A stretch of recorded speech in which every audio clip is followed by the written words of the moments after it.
পড়া মনে রাখা নিয়ে দুশ্চিন্তার যেন শেষ নেই। এটা সব শিক্ষার্থীদের একটি জাতীয় সমস্যা। আজকের ভিডিওতে পড়া মনে রাখার চমৎকার ও খুব কার্যকর 5টি কৌশল জানিয়ে দিব। ইল বাংলার আজকের ভিডিওতে আপনাকে স্বাগত। চলুন শুরু করা যাক। 1. বিরতি দিয়ে রিভিশন। জার্মান মনোবিদ হারমান এবিংঘসের মতে যে কোনো কিছু পড়ার 1 ঘন্টা পর সেটির মাত্র 44% আমাদের মনে থাকে। তাই আমাদের উচিত তাৎক্ষণিক রিভিশন না দিয়ে একটু বিরতি দিয়ে একই বিষয় আবার পড়া। তাতে পড়া মনে থাকার সম্ভাবনা বেড়ে যায়। বিরতি দিয়ে বারবার পড়লে যে কোনো পড়াই মনে থাকে অনেক দিন। 2.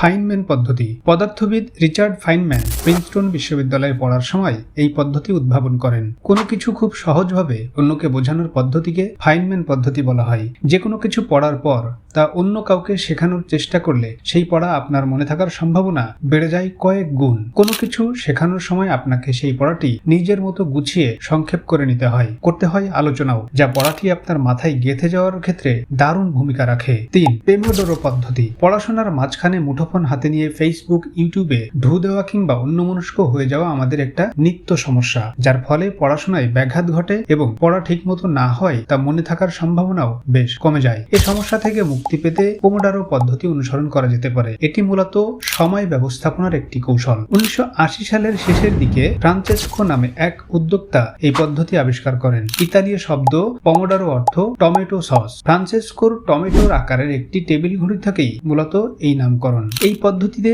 একজন মানুষ মোট 25 মিনিট সময় নিয়ে যে কোনো একটি কাজ করবেন এবং কাজ শেষে 5 মিনিটের বিরতি নেবেন। ওই 25 মিনিট নিজেকে অন্য সবকিছু থেকে দূরে রাখতে হবে, আর বিরতির 5 মিনিটকে বেছে নিতে হবে অন্য যে কোনো কাজ কিংবা বিশ্রামের জন্য। এতে করে মূল কাজের প্রতি মনোযোগ বাড়ে, কাজের প্রভাবও বেড়ে যায় কয়েক গুণ। এই পদ্ধতি পড়াশোনায় প্রয়োগ করলে পড়া হবে আরো কার্যকর এবং মনেও থাকবে লম্বা সময় পর্যন্ত।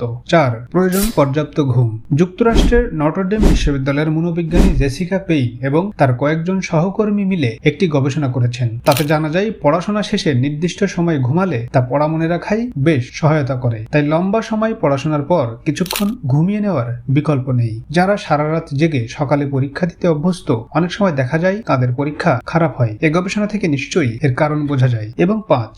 নেমোনিক পদ্ধতি। অনেক ছোট তথ্য মনে রাখার ক্ষেত্রে এই পদ্ধতি বেশ জনপ্রিয়। ছড়া, গল্প, ছবি ইত্যাদির মধ্যে তথ্য যুক্ত করে মনে রাখাকে আরো সহজ করাই হচ্ছে এই পদ্ধতির মূল বৈশিষ্ট্য। মূলত ভোকাবুলারি, বিভিন্ন সাল কিংবা যে কোনো ছোট তথ্য মনে রাখার ক্ষেত্রে এই কৌশল হয়ে উঠতে পারে বেশ কার্যকর। বন্ধুরা, এই ছিল আজকের আয়োজন। ভিডিওটি যদি আপনার সামান্যতম কাজে লাগে তবে পরিশ্রম সার্থক হবে। ভিডিওটি ভালো লাগলে লাইক, কমেন্ট ও শেয়ার করে দিবেন। ইল বাংলা সাবস্ক্রাইব করে বেল আইকন অন করে দিলেই কিন্তু নতুন ভিডিওর নোটিফিকেশন সবার আগে আপনিই পেয়ে যাবেন। আজ এ পর্যন্ত নিজের প্রতি খেয়াল রাখবেন, ভালো থাকবেন। পরের ভিডিওতে কথা হবে আবার।